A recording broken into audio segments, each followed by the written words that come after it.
Okay. All right.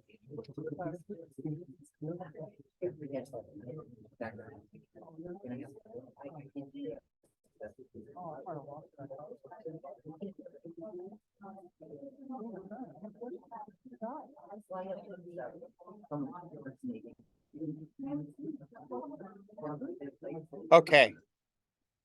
Okay, everyone, welcome. Welcome to part 2 of our Holy Land pilgrimage talk, where your rector tells some stories and shows some photos of his pilgrimage to the Holy Land.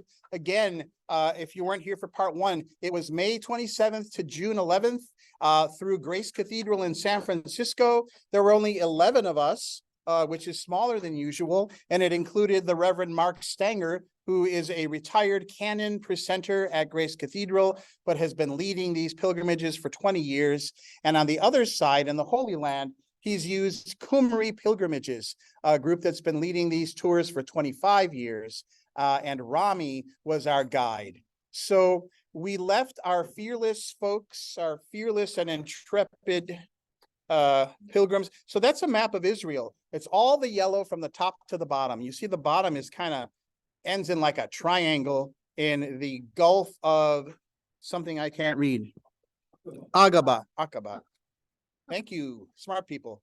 And so we're concerned with the northern part, really. And just to refresh your memory, this is the West Bank, and I'm pointing on the screen. This is the West Bank, where it says West Bank, that's the West Bank. And the West Bank is kind of Palestinian territory. They call it the occupied territories of the West Bank and the Gaza Strip, which I'm pointing to down there. And I think, isn't the Golan Heights under occupation, kind of? Yeah, so those are the three. The Palestinian Authority are the kind of the governmental authorities in the West Bank. So you see, actually, there are better maps than this, but this is so you see the West Bank. And we are going from Jericho, where my thingy is, up to Nazareth today, and then around the Sea of Galilee, mostly on the northwest side, and then back down. And this map doesn't show it, but I'll show you on another one. We stop in a few places on the way down and back to Jerusalem, and eventually over to the Dead Sea. So it's kind of a long presentation. I keep feeling like I should apologize for that, but I'm not going to, because you just take care of yourselves. If you need to leave, we are recording this now, by the way. So no outbursts, please. And we will take it from there. So there's that map. Now I want to show you the other map that I like to show. Oh, goodness. Okay, so this is the colorful one that you have. Actually, you had all these. So again, note, I'm going to find Israel on your map while I locate it here. I mean, Jerusalem, sorry. So Jerusalem is kind of near the bottom of your map. There it is, big town. And the things I would point out to you on the screen, do you see over here where it says Qumran? You probably can't read that. Qumran right here is where they found the Dead Sea Scrolls, all right?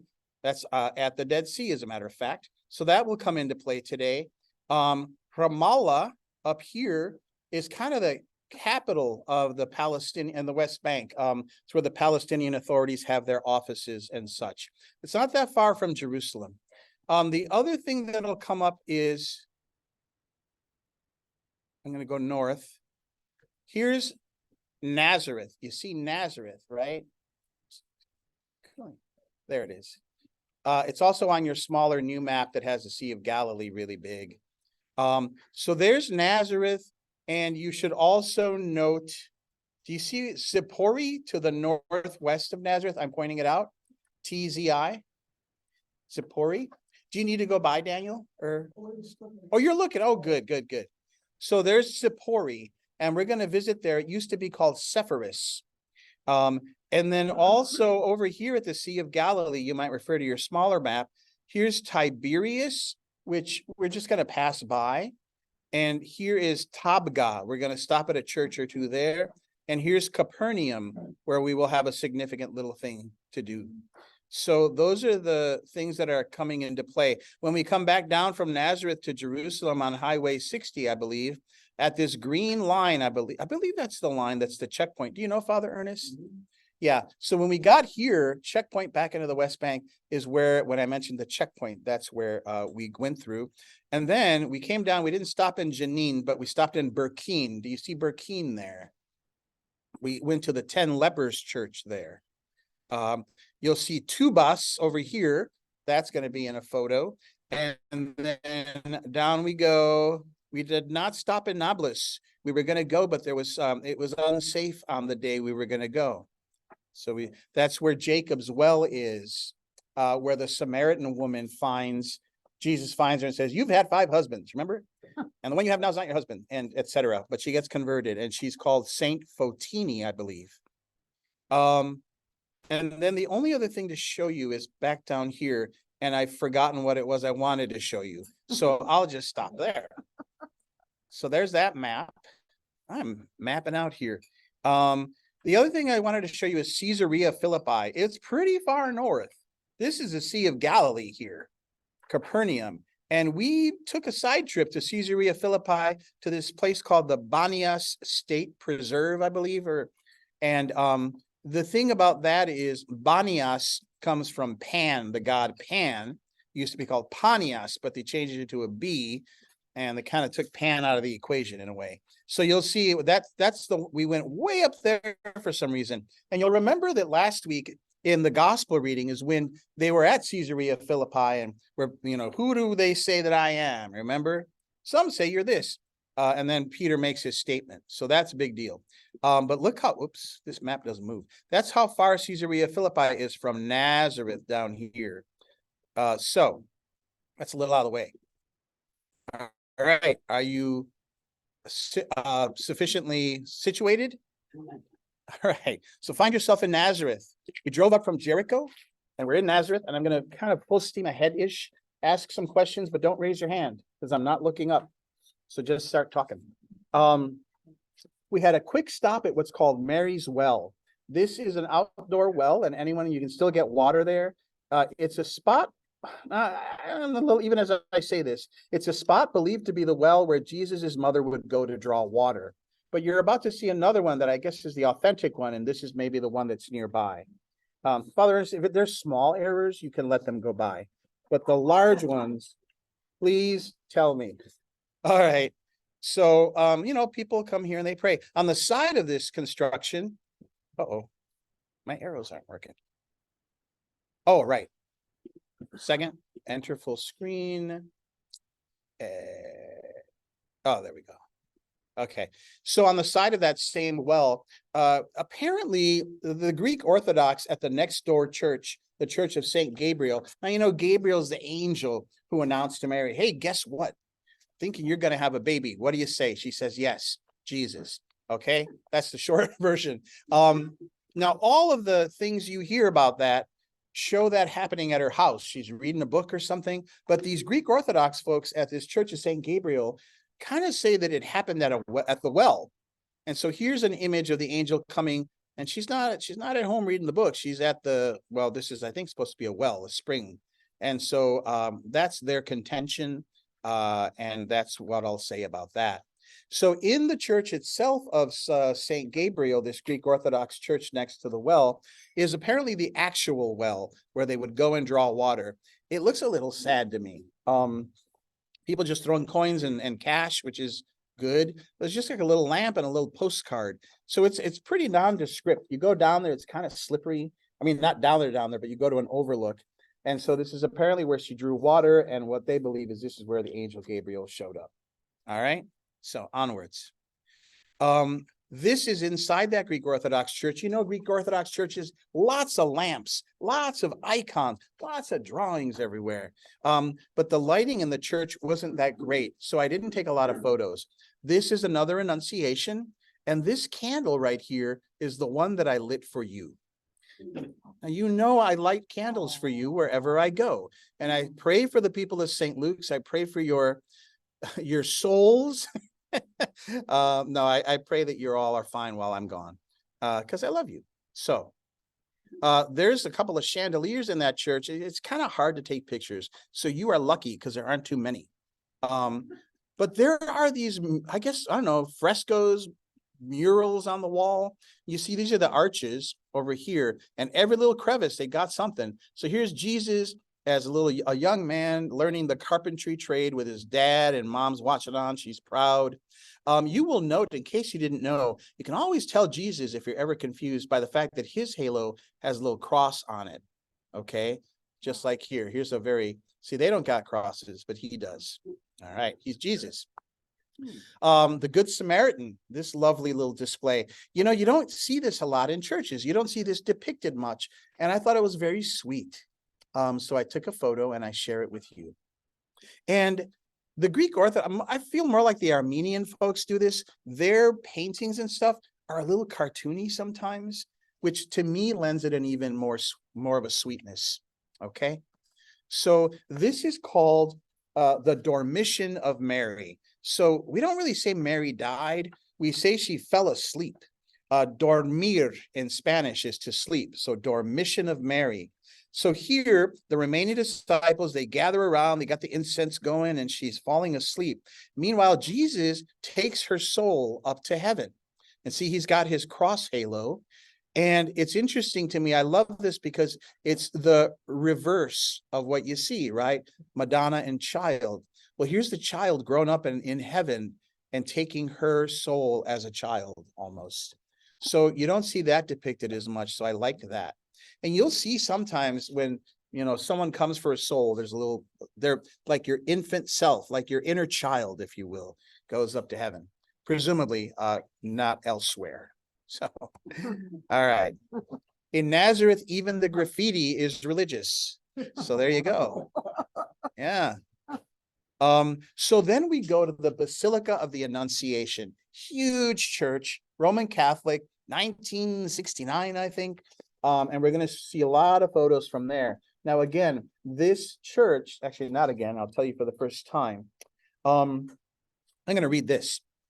And the word became flesh. Historians tell that the grotto, which is under the Church of the Annunciation, and its surroundings, being the site of the Annunciation, were turned into a worship place in the 1st and 2nd century. Early sources referred to the place as being the house of the Virgin Mary. What supports this claim are the numerous inscriptions on the walls mentioning Mary, which were left by pilgrims and visitors in early Christianity. In 427 AD, the first Byzantine church was built on the site, and then in the 12th century, a crusade church was built over the ruins of the Byzantine church. This current basilica was consecrated in 1969. It's built over the grotto and the ruins of 4 earlier churches. So the home of Mary was what was believed to be here first. And they had enough of faith in that they took and built 4 churches right on top of it. And then this Annunciation Basilica, which I'll show you right now. Bye, guys. Take care. But before I do that, near the church is this kind of, it's a cave. These are the ruins of a 1st century home found underneath what is now the Church of the Annunciation. There's also a small museum attached there. It has artifacts. So this isn't Mary's home. This is like her next door neighbor's home, but it looks like hers. So hers is inside the church itself. So, you know, they kind of lived in these caves, I guess, kind of like the Flintstones, which you don't think about when you think about where they live. But there's the entrance. Am I right about that, Ernest? They didn't live in wooden houses or in steel skyscrapers. There's another spot about a block and a half away that they think is more possibly the home of the Holy Family. But that's don't give away my surprise. Oh. All right. We more than went there. So okay, here we go. You'll see. If you so this in the museum, these are artifacts from a mosaic flooring from the Byzantine church that was in the same spot. And this was from the Crusade church, the Crusader church. And the thing that they noted when they showed us, the demon's face is the only one that's not been destroyed. You know, the saints' faces get kind of marred up, but they like the devil, and I don't know why, but they pointed that out. It looks good, you know. I don't know. But I don't know if that was the Muslims after the Crusaders came through or what. But something about the saints not being what they want to see. Okay, so Then we stayed at the Sisters of Nazareth guest house, 1/2 block from the Church of the Annunciation. Did you guys stay there too? No. Did you stay there, Father Ernest? Okay, so that was my room. I had it to myself. It was very nice, cozy. There's my little, and so that cone outside the window, that cone-shaped tower, that's the Church of the Annunciation. This is that red part is part of our place. Look down into the courtyard, very nice. You'll see more of that later. There's Tom Verghese and Father Mark Stanger relaxing after traveling from Jericho. Then I went back to the Church of the Annunciation. As you can see, it's pretty big. I tried to get all of the front of it, but you can't unless you shrink the camera. So it's that big. And I'm going to show you this inscription in Latin and this one in Latin momentarily, as in now. This one was on the left, and it says, "The Lord said to the serpent, she herself will wipe out your head, and you will strike at her heel," or his heel. So you know what that's from, right? Okay, I'm just gonna Genesis, exactly. When they get expelled from the Garden of Eden because the snake did some trickery. So you'll stomp on the snake's head, but the snake's gonna bite your heel. But we have an antidote to that, and that's in this other one here, this other phrase. "Behold, the virgin will conceive and bear a son, and his name will be called Emmanuel." Now, you've heard that kind of theology of how, it's going to sound a little sexist, but this is what they say. So Eve, right? Eve came along, she had the apple or the pomegranate. That was a bummer. But then Mary, and so she said no to God in a way. Then Mary comes along, the angel says, "Hey, what do you say?" And she says yes to God. So that's a counterbalance. We're kind of fixing right and the wrongs. And then Adam, the first man, eats the apple, and so he sort of says no to God. And then Jesus comes along to write that one. So you've heard that theology, right? The second Adam. So that's what that's about. This is the door to main door to the church. This is the inside of the church. It has 3 levels. The top level we won't see till the next day because there was a mass up there and it's closed to the rest of us. This middle level is the one you walk in on, and the lower level over here down there is where the grotto is, what they say was Mary's childhood home, her childhood home, where the angel Gabriel came. Okay, so there's another picture of the scene. Down here is the grotto. To me, it looks like a spaceship. I will tell you that right now. We're going to see a few, and I apologize if it sounds sacrilegious or blasphemous to call these spaceships, but I kind of like doing it. And it's sort of a look. So you'll see. Again, the inside of the spaceship. There's the top level, the middle level. Then I went down, bless you. And this is the grotto. And this couple, bless their hearts, they were there for 20 minutes. They were praying, they were taking selfies, they were chatting. They would not let me have my photo. And I had to repent of my sinful thoughts. And then I went in anyway, and I took a photo. This is the grotto. It's pretty simple. There's an altar in there, and the Latin inscription on the altar is "Verbum caro hic factum est," which means the word became flesh here.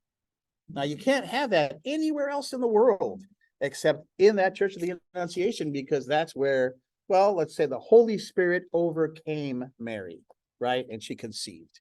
So that's what that says right in that grotto. It's a little simple grotto, no whistles and bells. Then looking up from there, there's a couple of levels. I like the view. I took a picture. That middle part is the cone on the inside. Sure enough, there is another spaceship flying to the sun and the moon with the soldiers looking on. I don't know. That's my theory. Rocket ship. And I don't know what that says. It says Luna and Sol. I didn't get William to try. It says the Castro. I don't know what that's about, but there we are, or Castro. Okay. So then on the outside of the church, there are all these mosaics from different countries depicting kind of their representation of the mother and child. And often you'll see like familiar things like the way they dress. And so this is the Ukraine. It's got some buildings you would know if you're from there. And this is, again, outside in the kind of courtyard around the church. This is the Dominican Republic, Nuestra Señora de la Altagracia, China, all these depictions in the culture's own kind of dress and perspective. There's Morocco's mother and child, Korea, Croatia, with some buildings there. Oh, Thailand, there you go. Look at that. That's pretty interesting. The Philippines. And then at the end of the day, they have a beautiful rooftop terrace. You can go up there. You can pray at morning prayer. You can look out. There's the cone lit up. And you remember how there were muezzin chanting the calls to prayer. Well, here in Nazareth, there are apparently two minarets, two towers. And remember, the muezzin were the people, or the men who would chant, but now they have recordings. So they still play them, but the two minarets were close enough that they overlapped. So it's a little cacophonous. I won't play all of this, but I'll play some of it. Hopefully you can hear it.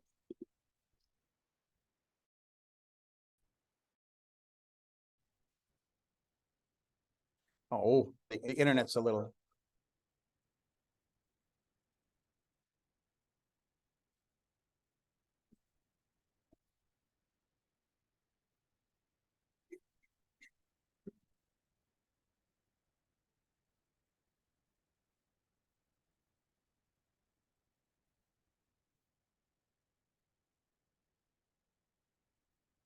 So, you know, the internet is a little shaky, so you're not going to hear it as clear.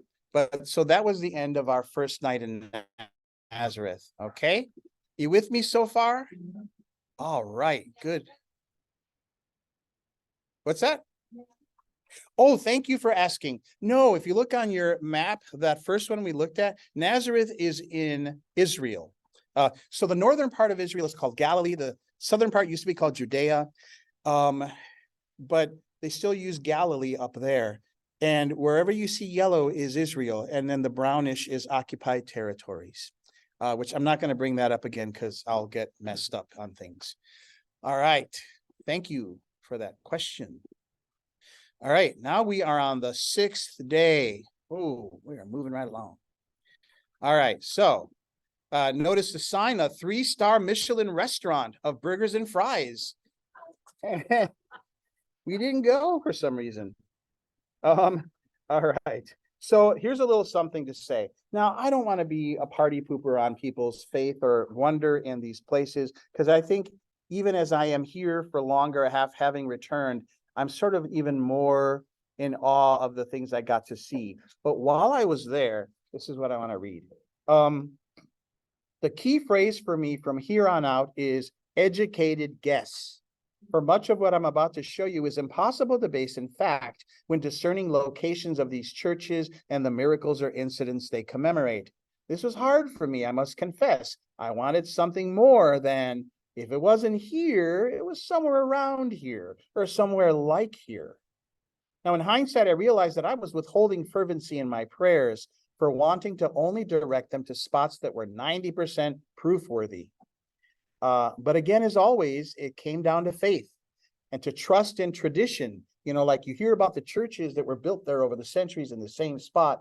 You know, the further back you go, the closer you are to the actual event. And so you've got to trust that some of that is true, okay? The other thing I didn't realize until this trip, and they're going to see with the Sea of Galilee, I never realized how small the geographic location of Jesus's ministry actually was.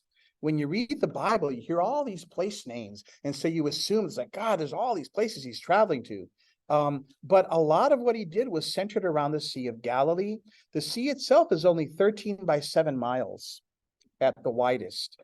But the impact, of course, is much larger. But a lot of where he called his disciples and where he did the feeding of the 5,000, a lot of stories are all in just one area. All right, so onwards. There's the map. There's the Sea of Galilee up there. Actually, yeah, see, a lot of it was just a kind of right around here and over to Nazareth, but that's just when he was growing up. So then we're traveling along. This is, I believe, Tiberias, which is that big city on the west bank of the Sea of Galilee. We're moving along on our buses, and we get to the Church of the Primacy of St. Peter. in Tabgha. Now, this is the spot where it's believed that Jesus had brunch with his disciples post-resurrection. Remember, he's already risen from the dead in John, and he's on the shore. It's like, hey, put your nets out over there and you'll get some better fish. They say, come have brunch. So they're at the ocean. He lights a fire. And remember, he says to Peter, do you love me? He says, yeah, you know I do. He says, well, feed my sheep, feed my lambs, tend my sheep 3 times, which kind of annoyed Peter. But Jesus had to do it 3 times, symbolically, as we believe, to counteract those 3 denials of Peter when the cock crowed, remember? I don't know him, I don't know him, I don't know him. Okay, so there'll be more about that. This is a little sign from that church. The deeds and miracles of Jesus are not actions of the past. Jesus is waiting for those who are still prepared to take risks at his word because they trust his power utterly. All right. So this is the Church of the Primacy of St. Peter. And this is, so Mensa Christi means Christ's table. So this is kind of believed to be the rock where they had that post-resurrection brunch. And so those of us pilgrims, we kind of knelt there, we touched the rock and said a prayer. It was nice. It was nice to kind of locate. Again, who knows the fact, but this is the closest we get. And you can think about the story and think about the tending sheep and what it might mean for you. All right. So feed my sheep. There's a statue outside. There's the Sea of Galilee. It was very peaceful. Wasn't too humid that day. There we are, pilgrims at the Sea of Galilee. Now, again, this is sort of on the northwest corner of it. And Tabgha. Right. They call it the Sea of Galilee. They call it Lake Gennesaret. They call it Lake something or other. So yes, thank you, Bob. There's me happy. There's Petrina. I have to confess, I took a little rock from the Sea of Galilee. You're not supposed to do that. I know. Okay, moving on. So for whatever reason, we did not go up to the Church of the Beatitudes. And I know there's a church because Father Ernest has talked about it and other people have, but we didn't go. So we sort of, Stan, one of our pilgrims, surprised us. He was asked to come out of that little cave and recite the Beatitudes to us. And so we called him Saint Stan of the Grotto. And he started reading the reading. Unfortunately, there's a road right between where he was and where we were standing, and there were tour buses constantly going by. So we heard like 1 or 2 Beatitudes, which makes you kind of grateful there weren't tour buses in Jesus' day, or we wouldn't have all the Beatitudes. They only would have written down what they heard. So there's Stan of the Grotto. This is the part of the Jordan River where we renewed our baptismal vows. It's, if you look at the Sea of Galilee map, the little one I gave you, the Jordan River flows right into the top there. And right there at that crook is where we renewed our baptismal covenant. I took some water from the Jordan River that I hold in my hand right now. It was sealed up with tape. I carried it all the way back. I don't know what I'm going to do with it, but it will come into play. And I just want to thank Father Ernest. When I first started, he is such a, you know, Father Ernest is a sweetheart, right? Okay. Only a few people nodded, Father Ernest. Your back is turned right now. He gave me these little jars of water that I still have. And one is from the Jor, right? And one is from the Dan River, which come together. And I've read about this somewhere, but you've talked about it. Then he gave me an empty vial where I could have combined them if I remembered every time I did a baptism to do that. What is the thing you do with people when they're baptized? Generally, I have the grandmothers each take a Jor and Dan, and you know, the Jor and Dan rivers came together to become the Jordan River, the Jordan River. And so they pour that into the baptism water, and it becomes the way water works, totally together. And so the kid is baptized in the Jordan. Yes. Aww, Isn't that nice? God. So Nice. that's a nice thing. Okay, so we renewed our vows there, our covenant. And then we took a little trip and we went to Capernaum. Capernaum's on your map. You don't need to see it. It's on the northwest side of the Sea of Galilee, Lake Gennesaret. That's a different way they spell it. The town of Jesus. This is where he called the disciples nearby. This is right on the Sea of Galilee. So I'm going to read you a little something about this. So this is an octagonal the octagonal ruins of a Byzantine church believed to be set in Capernaum over the home of Peter, Saint Peter. Above it is the other spaceship church I'm going to mention today. It looks, you'll see, like the Millennium Falcon, Han Solo's ship in Star Wars, but it's more important in a way is what's below. We didn't get into the church because there was a mass going on, so they don't apparently let people in when there's a mass. So let's see, where am I? Okay, basically, regarding the ruins in the following photos, you're going to see ruins of the whole town as well, all right? In Capernaum, they found what's believed to be St. Peter's home, just a few doors down from the synagogue. Why do they think that's his home? Because in the first century, this is like the before year 100, the early Christians paid special attention to a square room in these ruins. Then in the 4th century, this special room was made into a place for religious gatherings and riddled with Christian inscriptions on the walls. Also, Egeria, was she a nun or not, Father Ernest? Sort of. Father Bill, she was sort of a nun. She was a fallen nun. A nun who liked to travel. We're going to call her Egeria from now on. So in the year 380, she traveled to other times too. She traveled to the Holy Land and she wrote extensively about her trip. So we have this information. She mentions that this house of the Prince of the Apostles was changed into a church. So there's some written proof. Then in the 5th century, an octagonal church, which you see the ruins of here, was erected atop this first church, with the central octagon directly over the walls of Peter's room. Most recently, they built a spaceship above all the others, which we could not enter because of a mass that was being held at the time. So here, so you're looking from where I just was, across some kind of ruins of the town of Capernaum over to the synagogue. Those are the ruins of the synagogue, and there's a little closer up, but those ruins are from the 4th and 5th century synagogue. They have found some possibility below these of the actual synagogue that was around in Jesus' time. Now, Jesus was bound to have attended there, bound to have maybe even preached there or spoken there. So this is the kind of the real deal. This is the realest deal I felt, like the closest to the right thing, the real thing. So over here are the synagogue ruins on the left. On the right is the Roman Catholic ship. And in the middle are the ruins of the town of Capernaum, or part of it. And in the back, there is the Sea of Galilee. All right. So let me see here. Oh, yeah. So Capernaum itself, this is pretty much all that's left of Capernaum. It was continuously inhabited from the 2nd century BC to the 11th century AD, when it was abandoned sometime before the First Crusades. Not sure why, probably just went into decline.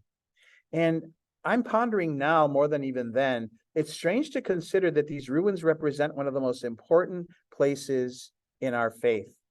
Along the Sea of Galilee, from which Jesus called his first disciples. It's a little melancholy in a way, but it reminds me anyway that you got to be careful if you tie your faith to place, right? Even thinking about churches, St. Luke's is a great place, but if you move away, you find another church and you find God is there too. Maybe not as good as St. Luke's. I mean, but don't tie your faith to place. So there's the spaceship. Do you see what I mean? The Millennium Falcon. And then here are the ruins of the town again. And more of the ruins, the Sea of Galilee in the background. I like this pomegranates as a little thing, a symbol of fertility and abundance. Happily, and there's the Sea of Galilee, sweet. I dipped my toes. Petrina walked on water on the Sea of Galilee, like her namesake Peter.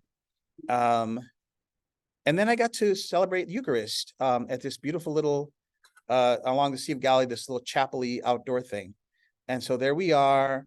There I am, the Buddha preaching and doing the bread and the wine. It was nice. You'll notice the anchor here in the front of the little altar, for the Sea of Galilee and such. All right. Then there's that cute hat. Oh, so we took a boat ride on the Sea of Galilee. And I preached about this on the 4th of July, that I will tell you about now anyway. There's the boat, all the people. It fits about, I think, 50 people. Father Ernest, you've been on these boats. It's a thing you do. It's a thing one does when there. And so there were people from the United States, the Netherlands, and Malaysia. So they have all these flags. They hoist them, and the flag of Israel is always there. And then they play the first verse of each of the national anthems. So there we were. And like I said this on the July 4th service. The speaker plays the national anthems, and it was a little awkward. America went first, and there was a group from Kentucky in the back of the boat. They stood for the anthem. They put their hands on their heart. They were very lovely and faithful. Those of us from the heathenish Bay Area, one guy took a knee, and the rest of us were like, oh, what's going on? Then the people from the Netherlands, they ignored it. They just kept doing, they probably don't know their national anthem. But then when the Malaysian national anthem happened, the group all stood up and started singing, and they had this love. Now, I don't know what goes on in Malaysia. It can't all be good, but there they were standing for their country and singing. And I think it kind of shamed the rest of us, because when they were done, we all applauded. And you remember I said on the 3rd of July or whenever it was, don't let them take your song. Don't think you can't love a country, and have the feelings you do about the right and wrong of it.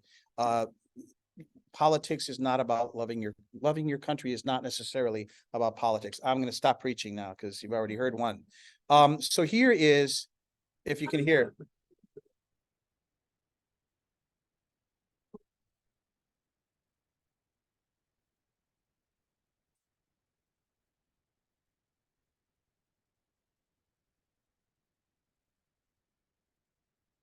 So it's very sweet. Okay. So then we went to the Church of the Multiplication of the Loaves and Fishes, also in Tabga. They have long names for these churches. It's like CMLF, Church of the Multiplication of Loaves and Fishes. It's on the northwest shore of Galilee, simple and spare, but lovely. There was also construction going on in the church, so we only got to I took a picture of this and not much more. The feeding of the 5,000 is the only miracle other than the resurrection mentioned in all 4 Gospels, just so you know. Here's a close-up of, you see right here, there's a little mosaic-y thing. Close-up, it's 2 fishes and presumably 5 loaves. And here is a rock that I think is supposed to be a remnant of where the miracle took place. So, yes. You know why there are only 4 loaves showing? Are there only 4? Yeah. Because the 5th is inside, and it's Jesus as the bread of life. Oh, what inside? Like we assume it's in there, kind of thing. Very nice. Thank you, Father Ernest. I did only see 4, but I didn't want to tell anyone because I didn't know why. And that's another difference between Father Ernest and me. I lie, and he gives you information that's good. So, again, this is the current church built on the site of 2 previous churches, the first of which was mentioned by Egeria in her travel writings in 380, constructed on the spot where the miracle is believed to have occurred. So now we're back in Nazareth, back from the Sea of Galilee. I finally got into the upper level of the Church of the Nativity. The Church of the Annunciation. And this is what it looks like. Note there's an octagonal opening in the center so that you can go all the way down through the 2nd level and into the 1st level where the grotto is. There's the dome again. So again, there are all these depictions of Mary, right? So this one's from the United States. Well, that's weird. I call it Mary Darth Vader. Well, I'm going to say a little something positive about this. So there's a sign here next to it the Immaculate Conception, USA. The woman clothed with the sun from Apocalypse 12 is the prototype for Mary in the church. Mary, this is a Roman Catholic church, remember. Mary is the expression in multifaceted splendor that the grandeur of God will flame out like shining from shook foil. Mary, our mother, conceived immaculately, hovers at the dawn of our sacred and cosmic destiny. That's a lot. But Gerard Manley Hopkins's image, shining from shook foil. If you have that in mind and you look at the image again, when you shake aluminum foil and it has this sparkle to it. That's what the artist was trying to capture. Now, you still might not like it, but you understand kind of what they were trying to do. A frown, yeah. Why'd they put me in this dress? Here's the one from Mexico of the Virgin of Guadalupe. Now, this is inside at the upper level. So that's nice. This is Japan. And then, so I don't know who, so I'm assuming one of these guys is Jesus, and the one with the sideways halo, I don't know what's going on. But there they are chatting, and look at this God image. It's like a pyramid with an eye. It's kind of Masonic or something. And then the Holy Spirit. So I don't know what to make of that, but it was pretty interesting. So there we go. All right. And there's the church again.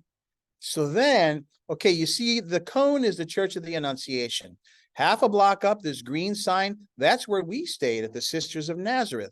Half a block up from there is Christ Anglican Church, where I took the photo from. On the inside, this is behind the altar. It's in Arabic. Remember, I told you, most Christians in the Holy Land are Palestinians. So this is in Arabic. Father, let me see, where am I here? So we asked him what that said. And he said, I'm pretty sure I remember, this is what Jesus reads from the scroll of Isaiah, what we hear every St. Luke's Day. And it's perfect because it's in Nazareth where he reads that. And that's where we are. The Spirit of the Lord is upon me because he has anointed me to bring good news to the poor. He has sent me to proclaim release to the captives and recovery of sight to the blind, to let the oppressed go free, to proclaim the year of the Lord's favor. There it is. You get to read that every Sunday. And this tallest candle is the one that I lit for you. Right? There's Father Nael Abu Ramun. He's the Anglican priest who runs the church. He told us about the ministries of the church, and he spoke movingly about his own life. He juggles 4 identities. He's Palestinian, Christian. He's actually an Israeli citizen, and I forgot what the 4th one is. But he was terrific, and he was a hard worker. I was so inspired that I tried to get everybody to take up a collection to give to the church, and we got him about a couple $100. So that was nice. And then there we are. There's the whole group. And then this is nighttime back up on the rooftop terrace. It's kind of sweet up there. And there's the Church of the Annunciation. This tower is from our church in the place. All right. The light, by the way, is a symbol of Jesus as the light of the world. So that's why it's up there, kind of a lighthouse. Nice. Thank you, Father. Okay. So then, 7th day. This is when we go to Sepphoris. Remember, I showed you Sippori.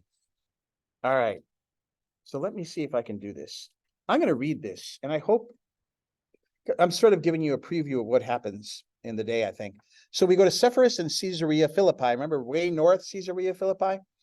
All I remember now about Sepphoris is that it was made the capital of Galilee in Jesus' day. So when Jesus was around, Sepphoris became the capital of what the up north area, Galilee. So that would have offered a good chance for Joseph in nearby Nazareth and his son to find good work as it was being built up, right? Close to Nazareth. It's now the capital. We got to make some new buildings. And remember, or if you didn't know, the Greek word used in the New Testament for carpenter is tekton, which also includes stonemason in its meaning. So Joseph, not necessarily just wood, but also maybe stone. And so they had some good work. The capital later moved to Tiberias on the Sea of Galilee. Sepphoris became a small village, but the ruins underneath that village were still there. We explored those ruins on this day. People have lived in the Sepphoris area for centuries, although I think, yeah, it's pretty much kind of gone. And then we had lunch at a Druze-owned restaurant on the Golan Heights, Druze. I'll tell you about that later. And then Caesarea Philippi, I'll tell you about as we go. So this was in the courtyard of where we stayed. It's the Holy Family. This is the nice courtyard as well. And here are the ruins in Sepphoris. Notice the ruts in the road. The main road is called the Cardo, C-A-R-D-O. There was a mosaic here, and we were told that this mosaic depicts how taxes were levied. This is the Nile River. And when the Nile is high and is measured at a height, you have to pay more taxes because that means that you're having more fertility in your lands and you're more prosperous. But if the Nile only goes so far and it's lower, you pay fewer taxes, which is kind of sensible. So that's what that depiction is of. Here's a mosaic of Alexandria. It's kind of the gate. There was a lighthouse there with a fire. And here is just kind of a mural of bountiful harvest and abundance. We saw a chameleon and I liked it. We took everybody was watching the chameleon.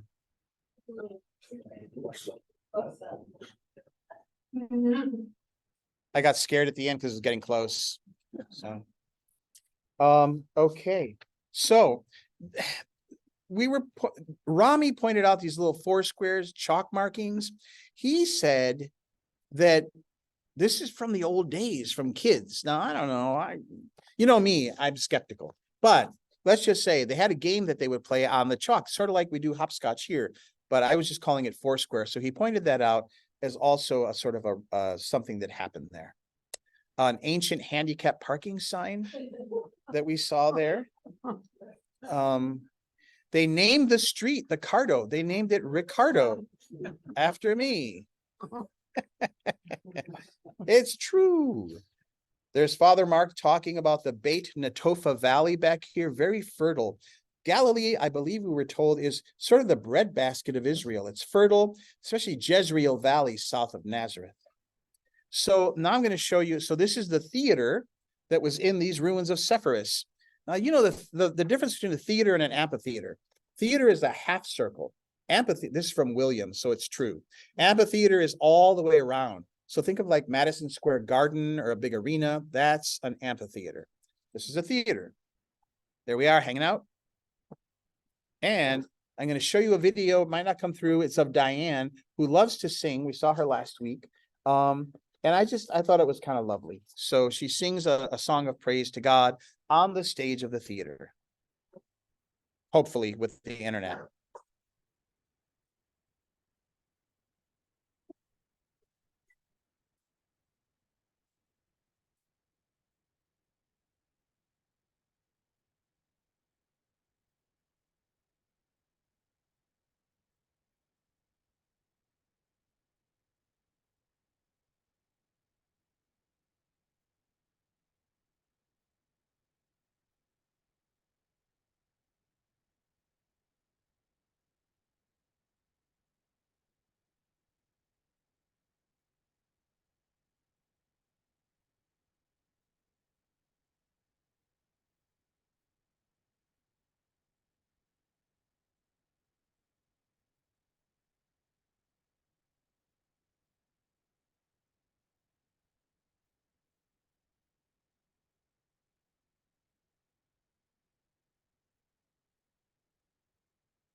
She's singing. We asked for an encore, and sure enough, she comes back.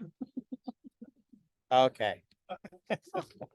So she was singing about God's, in God's time and what the beauty of the earth. And I just liked it because you see the whole landscape there. So ruins of the synagogue, they believe, are these because there's something called the mikvah where you go in and you wash up beforehand. And this was believed to be a mikvah. It had steps down into a little bath. There's Rami telling us that these were feeding or watering troughs at one of the buildings that the horses would come and drink and hang out while the people went inside and partied. Sepphoris was busy. There was a Jewish quarter, a Dionysus house, a theater, and a cardo. So it was something. This mosaic is in a wealthier house. The smaller the mosaic tiles, the wealthier the family is, which makes sense, I guess. But these were very finely done. I only took a few pictures, but you can kind of see how nice. And I'll show you this one. They call this woman the Mona Lisa of Sepphoris. Look at that enigmatic face. And they had bathrooms. That's what they use for the toilet. And in fact, they even use that same bluing stuff that we do. Ha ha ha. No, that's the lighting. And sure enough, and there's a mosaic in the bathroom even. Thank you for laughing, Alice. All right. So in Sepphoris, I don't know if this is gonna make sense. The Kodashim. It's believed that Rabbi Yehuda Hanasi redacted the Mishnah here in Sepphoris early in the 3rd century. The Mishnah, to define it, is the first major written collection of the Jewish oral traditions, also known as the Oral Torah, post-destruction of the Second Temple in 70 AD, right? So the Mishnah are all the stories and sayings and wisdoms put on paper. And in Sepphoris is where this rabbi wrote them all down. And he redacted them, meaning he decided which ones to include, how to include them, and which to omit, so that there was just one, so that all these stories got written down. All right. So then we leave Sepphoris. Oh, there's a pomegranate that's on the way to being grown up. There's Omar, our bus driver. We had some watermelon afterwards. He cut his name into the melon. So then we're going up to the Golan Heights, and up in the Golan Heights, there are still unexploded Israeli mines, and they still pose a threat. So you'll see sometimes signs like these. These are a legacy of the 1967 war. All right. So we go up there and we have lunch at a Druze restaurant. Now, I don't remember a lot, unfortunately, about that religion, but I believe it is an offshoot of Islam with its own tenets. We were told the men wear MC Hammer-like pants, you know, those kind of puffy pants. MC Hammer is going to be too young for most of you, but let's just say there were puffy pants and they had head coverings. And some of them, though Muslims, serve in the Israeli army and are loyal to that country. In this restaurant, I had the best falafel of my entire life. It was super thick, crunchy on the outside and really soft and moist on the inside. If you're ever up in the Druze area, I've got a recommendation for you. I still think about it. I wish I had more. I only had like 3. So, falafel. Did I say falafel? Yeah. You haven't had falafel? Joe, Pat, come on. We're going to Falafel's Drive-In after this. All right. So then we stopped and bought some cherries, and I was very proud of myself. You'll see the little apricots over here on the edge. I knew the name for them was Mishmish. And so when we were getting the cherries, and I said, "Oh, Mishmish." And the owner of the thing, he was so excited. It's like, oh. And then I backed off because that's all I knew, you know. And then there is a vista as we're going to Caesarea Philippi to the Banias Nature Reserve. I took a picture of this because, you know, Nimrod is a biblical character or in a place apparently, but when we were kids, we called each other Nimrods, and I just thought it was funny. Nobody else does, but there we are, Nimrod, like a dork, right? Okay, so then there are 2 bugs mating. They did it right next to me, so I took a picture. Sorry. It's nature. It's the nature reserve. And they had reservations, apparently.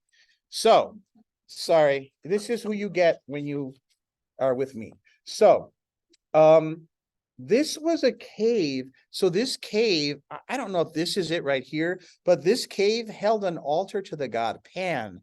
And the altar was discovered among the ruins of a 7th century Christian church. So somehow that works out. There's still an altar that they found maybe underneath or something to the god Pan. You know Pan, right? The goat with the flute. So then the ruins of the church. Now, I don't know how this all works. Father Ernest, you're free to to elaborate, but A cave was seen as the belly button of the earth. And Mhm. originally there was water, see the places they put the gods and stuff. niches, yeah. Water came out of there and, sort of very holy water. And that's where now another place was changed to spring, but it's still very pure. You have to drink from it. And that's where I got the water for the, Right, the Jor, right, which, Wow. and, pretty cool. yes. Beautiful. So those are the kind of the ruins. And so that, I don't know, maybe that's the Jor River. That's the door right there. I did not know when I was there. And so there's a nice old column. The court of Nemesis. Nemesis was the goddess of vengeance. And so they had a court. So now you know what to call it when you are doing that. You're praying to the goddess Nemesis when you seek vengeance. This is the temple of the sacred goats. Pan, of course, was a goat god, so goats were kind of a big deal. Again, the Jor River. There's Daniel and Diane, the angels of Banias.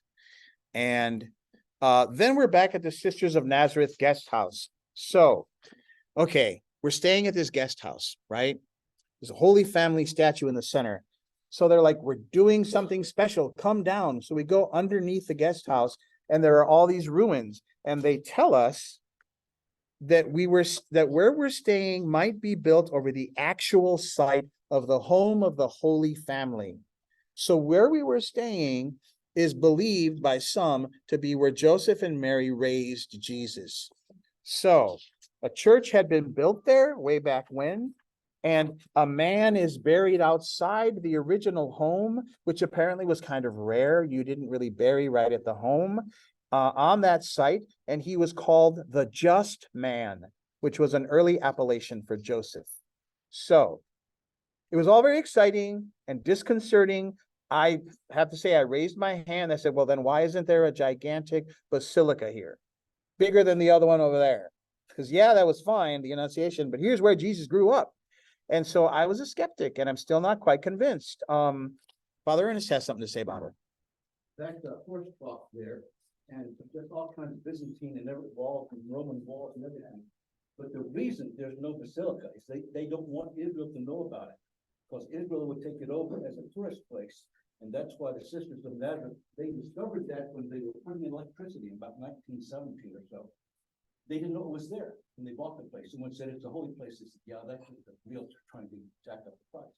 But they found that, and they found a chair down to the left of that with a skeleton. Only bishops are buried sitting up. There was an altar all down the way, and the place that becomes the river that at St. Gabriel's, where the Annunciation happened, that flowed right through there, and it still does when it's flooding. So Oh, it's a very holy place, and the reason they sent it to Mary and Joseph was he was a contractor, as well as all this stuff. And contractors often built the graves right near the house on their property. And there are two graves with the things to roll across, which you make. right. Mhm. And so that's why they think it probably maybe was. So you think so? Okay. Father Ernest, you convinced? I don't know if you see the place where they have that arch, the ancient Palestinian home. Hey, who knows? Okay. That's pretty good. Thank you. I'm a little more convinced, but so that's good, and I didn't know because they showed this to us and they basically said what Father Ernest did, which I'm sorry for those of you watching the recording, but you probably didn't hear what Father Ernest said. So ask me later. But these little grooves here were where the ropes were that went over this little hangy thing, and where they would bring water up to feed the horses. So that's what Father Ernest said. That was somehow some proof. Okay. So wow, there we were. Now this is might have been the tomb of Joseph. Here's the stone, right, that rolled and sealed it up. There'd be more than one person buried in there. It was like a family tomb area. You remember in Lazarus, when it was like, roll away the stone. Oh, but my Lord, there will be a stench. So these are the stones they rolled. And so this may or may not have been Joseph's tomb. All right. Then, if true, this would have been the front door of the house. Jesus as a boy would have sat here, chatted with the neighbors. greeted them, gone off on errands outside this very door opening. Mary and Joseph too. This was all underneath our guest house.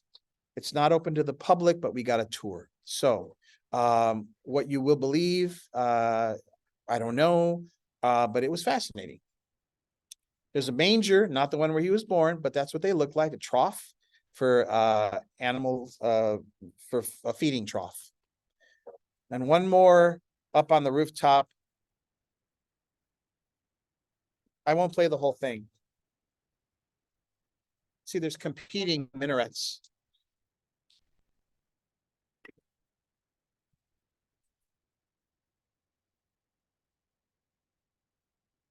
But notice Nazareth, it's kind of hilly, and there are homes up the hills.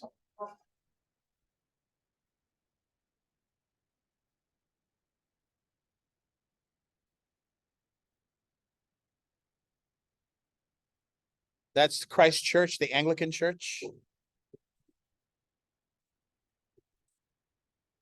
It's our courtyard.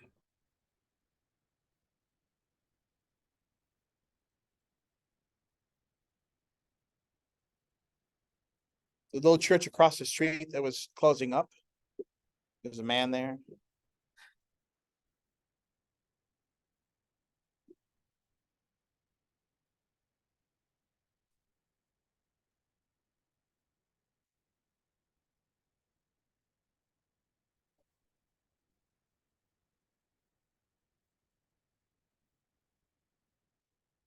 And that was it. That was our last night in Jerusalem. It's really haunting. I just love that stuff. You too. You like it too. Oh, wait. There we go.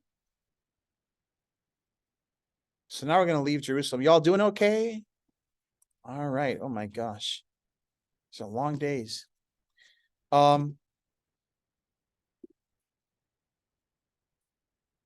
Eighth day. An emotional day as we said goodbye to Nazareth, traveled back into the West Bank from Galilee. Remember, Galilee is in Israel.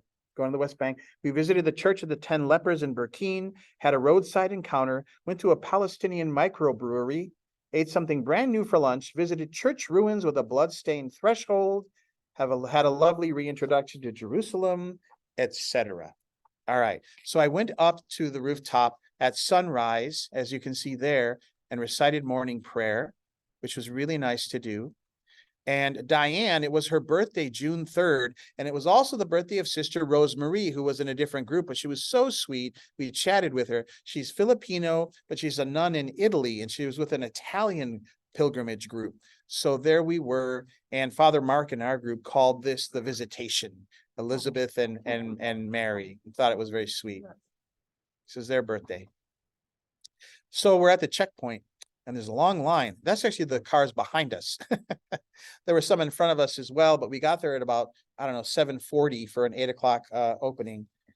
So the thing about that checkpoint, we got there, and it used to be that they would not open that checkpoint until 10 a.m., which made it hard for those who had to work.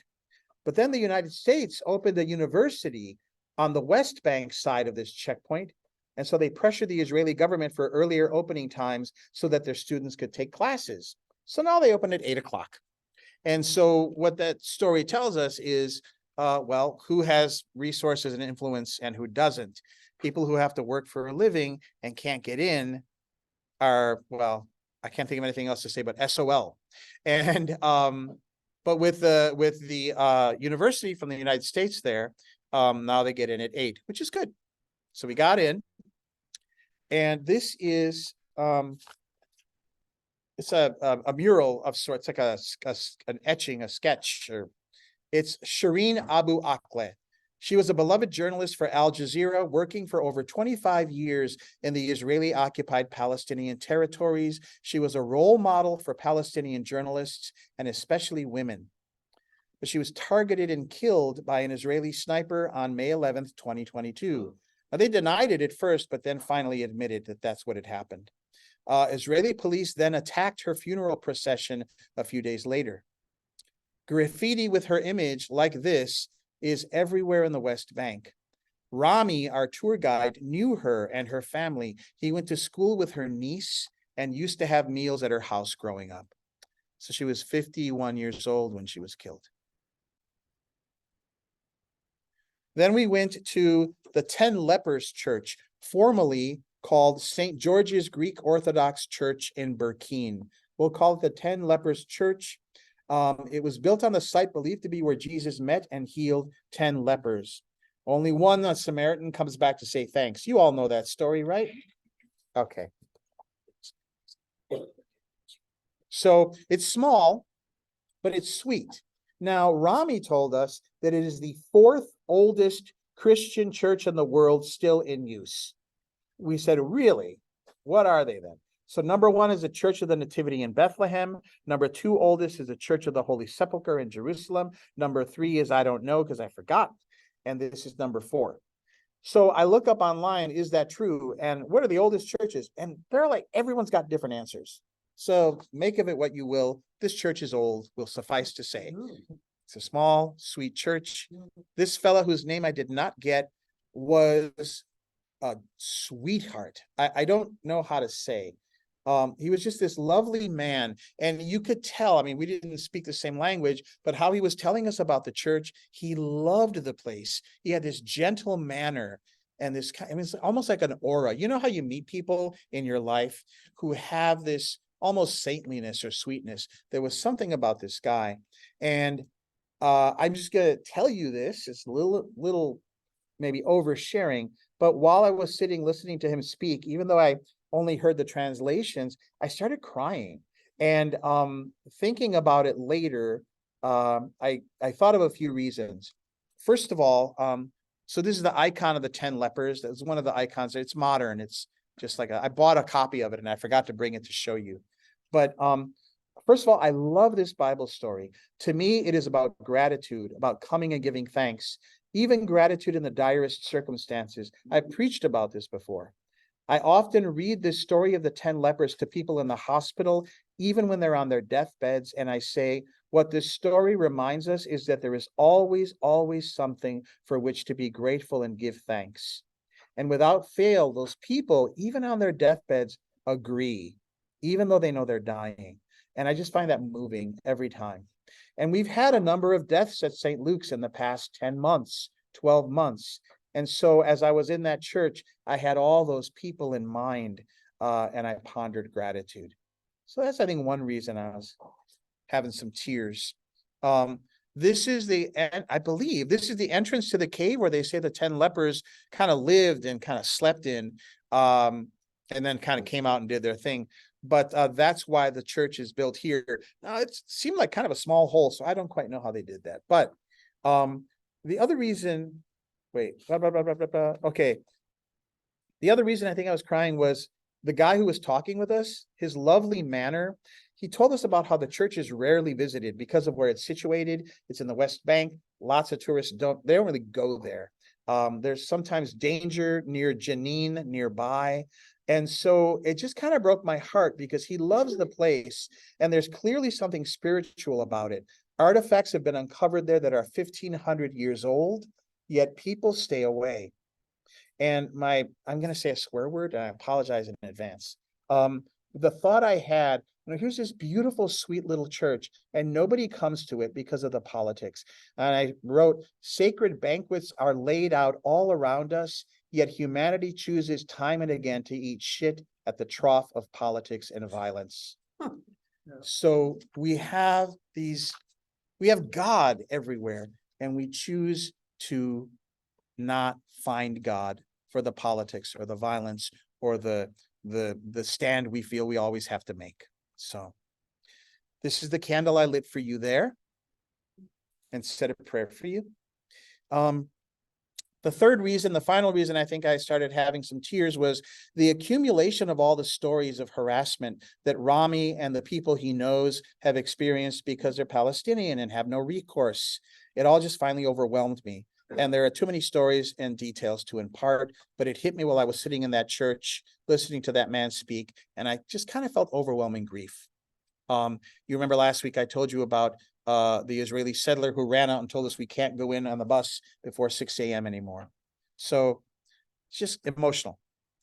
This is the oldest icon they have at the church. It's a few hundred years old at least. And the man brought it out for us, and he was so reverent with it. He kissed it and then wiped it with a little rag. And then we got to kind of check it out. And then when he put it away, he kissed it again. It's Jesus giving a little blessing, and he's got kind of the universe in his hand there.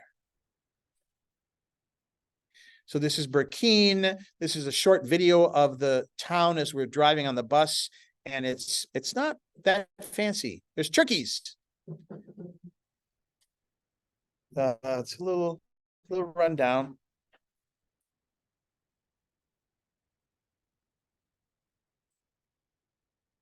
And that's the center of it. So then we passed by a town called Tubas, and I thought, we heart tubas. So I kind of got a kick out of that. So I took a picture and I sent it to a few friends I was in marching band with. But the name of the town is Tubas. And there's Rami, and he's giving out this bread. And you may remember I preached 3 weeks ago or so about that pit stop we made with the man who ran out of his car with a knife and a melon. This was the bread we were waiting for. And I'm not going to retell that story now in the interest of time.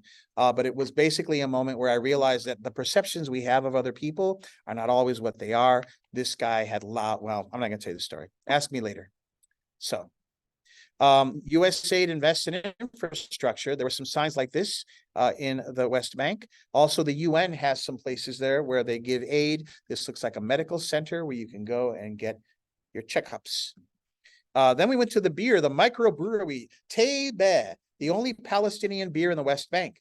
Tebe is also the only 100% Christian town in the West Bank, which is maybe why there can be a microbrewery there, because Muslims don't drink alcohol. So if you're 100% Christian, you can have a microbrewery. It's run by a family, and the daughter was there. She was really cool, and she told us about it, and we, I think, tasted the delicious beer. We brought some home for later, etc. So I forget what this was, but we ate it and it was new to me, and it was like chicken on the bone on a big crunchy bread with onions and cardamom. So that was, I took a picture. What can I say? This is kanafe. Remember last week we saw a different version of it. This one is more like a swirly egg roll thing. The other one last week was flat and warm and, delicious. I prefer the other one, but I'm not gonna. Strips of honey wrapped around it. Oh, wow. Strips of honey. That is a great phrase. Strips of honey. Then we went to a church whose name I forget, but it's sort of in ruins. And this is in Tebe, because we couldn't go to Nablus that day. It was too dangerous. There were little nooks and chapels where people visit and leave religious offerings and build little altars. This is more of the ruins of the church. This is the front of the building, and apparently up until, I don't know how recently, but recently they would still have animal sacrifices. So these ropes here, Rami unhooked them, but I didn't see. And there were hooks on the end. And so they would hang the animal carcasses there in the front of the church. And you'll see this is a little reddened here on the stones. So animal sacrifices. I don't know if that was into the 20th century, but they made it sound like it was. So, we don't do that anymore. And then we're back in Jerusalem. I'm doing the other ramparts walk. There I am. I didn't wear my hat. There are all those signs you may remember with who was in charge of Jerusalem information. Well, the Ottoman Empire was in charge for 400 years till World War I. And there's an Ottoman fellow inviting you to play backgammon or whatever that is. And this, again, pictures from the ramparts. I forget what this is, but it might be the Armenian seminary and cathedral. And here was a little kind of a church festival with music and food and children's slides and things.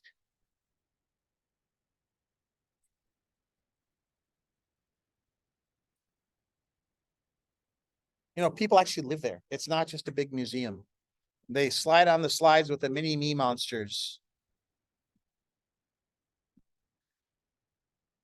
Sorry about the internet. So that was just nice to come across.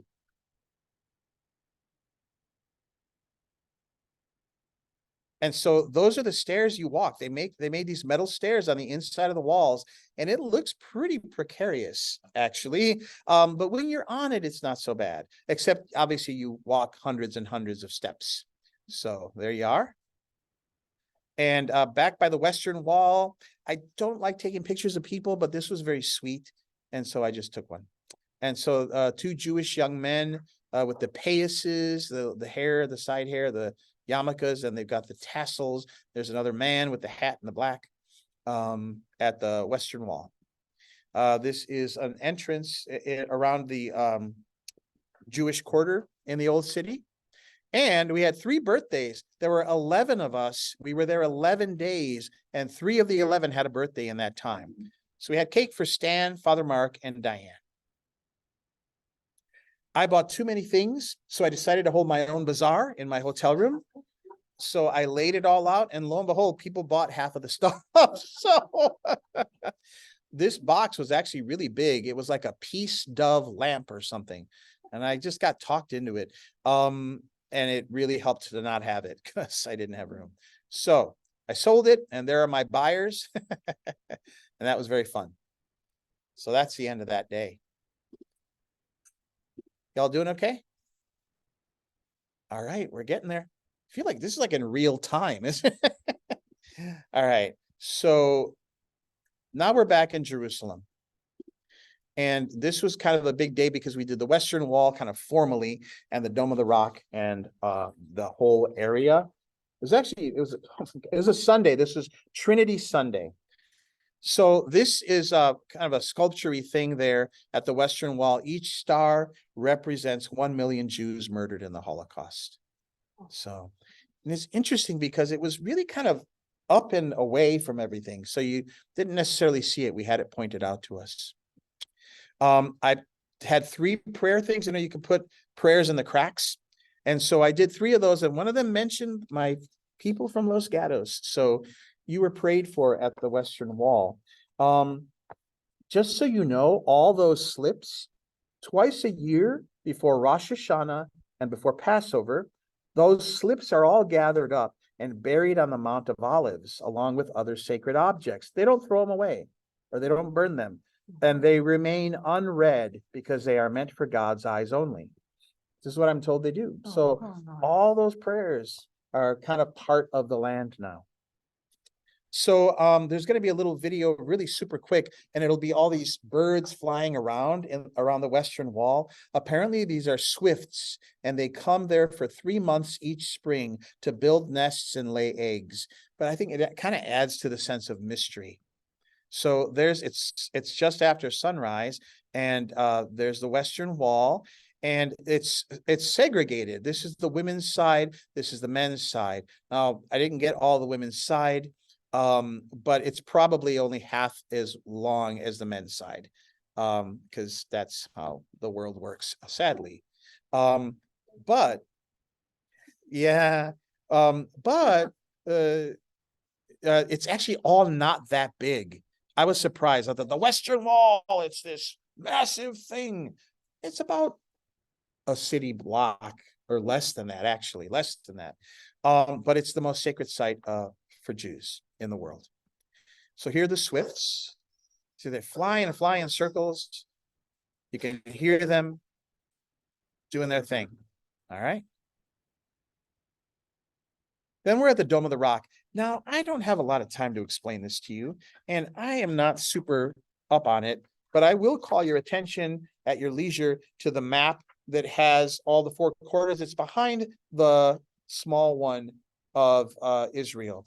So it's got the 4 quarters in the old city, and you'll notice that on the right side, the Muslim quarter, you see the big square there. This is where we're gonna see. The Dome of the Rock is the gold dome you see in the photo, and all up there is, let me see what I wrote here. Let's see, I think this is correct. The Dome of the Rock, pictured, is part of a compound or plaza on a hill in the old city of Jerusalem. The whole plaza is variously called the Noble Sanctuary, or Al-Haram al-Sharif, also the Al-Aqsa Mosque compound. Sometimes it's also all called the Al-Aqsa Mosque, but that's confusing because there's an actual specific building called the Al-Aqsa Mosque on the plaza. So we're going to call that domey thing the Dome of the Rock. This is the 3rd holiest site in Islam after Mecca and Medina. And I believe it's the site where they believe that Muhammad ascended to heaven. So that's why it's a big deal. Now, the other thing you should know about it is that it's where the temple had been located. You see how on the map it's a rectangle. That's the Jewish temple destroyed in the year 70. And when you see the Western Wall, you'll see on your map at the bottom, at the kind of the southwest section, it says Western Wall. That's all that remains of the temple. That's all that remains of the temple. Of the old days. So that's why they're worshiping at the Western Wall, the Jews are. So you can see why it's kind of a contentious place. Jews call that whole area the Temple Mount, but that's political and controversial. It suggests a negation of what's actually there and reflects the desire of some to build the third temple. Okay, that's what we were told. So there's the cat of the Dome of the Rock. There's me at the Dome of the Rock. This is where they do ablutions before going into the mosque. They wash their feet and hands and such. Wait, did I skip something? No. Okay. And then there it is. It's beautiful. It's just, when you get closer, it gets even more stunning. There's Patrina. You have to really get covered from head to foot, and the women have to cover their hair, their heads. Patrina and her mother Diane actually wore long dresses, but they had a little slit up them, and they didn't even think about. And so they made them wear something over that. So they were very, well, they were careful about that. And the men had to wear long sleeves and things too, I believe. There's Evan. Look at how beautiful. Those are tiles, I think. And they're just gorgeous. This is an archway. And there was like a cupola, like a gazebo next to the Dome of the Rock that you could go in. And I took pictures of the under dome, and this was at the center. And those are all mosaic tiles. And this next photo is that same thing with the other ones around it. Isn't that gorgeous? And so I love that. And this is that same little gazebo area. And more beautiful tile work. This is all on the outside of that Dome of the Rock. There's me getting my photo taken. It was still early in the day, so the sun was still kind of coming up, and I kind of like that photo. So there it is. Sunrise over the Dome of the Rock. And one last picture. Then it was still not even 9:15 a.m. or something. After all that, we went to Ramallah. Ramallah is the capital just north of Jerusalem, of the West Bank, if you will. And it's where the Palestinian Authority have their offices. There's some Palestinian flags in the town. They have their own version of honoring martyrs. They have stencils with their faces, and I believe it's their names and dates of death, or they were killed in violence. We went to Ramallah for Sunday worship at St. Andrew's Episcopal Church. We saw a lot of these throughout our kind of 10-minute walk through the downtown of Ramallah. There was Spanish there. Mi camino, bebés y niños. I don't know what that's about, but it was, I took a picture. We are Ramallah. There's a nice fountain in the middle there. We passed by it with the lions. There's a dress. We all wanted to go in the shop and try it on. It is pretty outrageously gorgeous. And then we went to Baladna ice cream shop in Ramallah. It's famous with good reason. We somehow had time to stop and have a cone before the service. And the thing about this ice cream is it's made with some gum resin in it, so that it doesn't melt and get all over your hands. Look at that thing. It hangs there. It's not falling all over. The gum resin, it's still delicious, but it sticks together. And that's pretty clever. They sell it in San Mateo. I have found out from someone. So you may be in luck. Well, I will be anyway. It might melt if I try to bring it down here.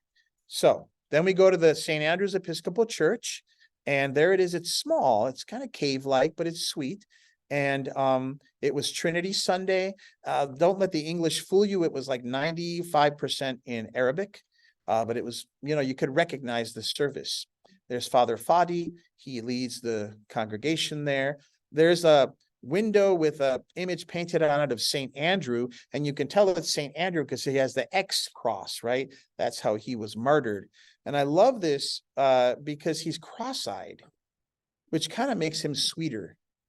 I think it makes him a little more, I don't know, human to me.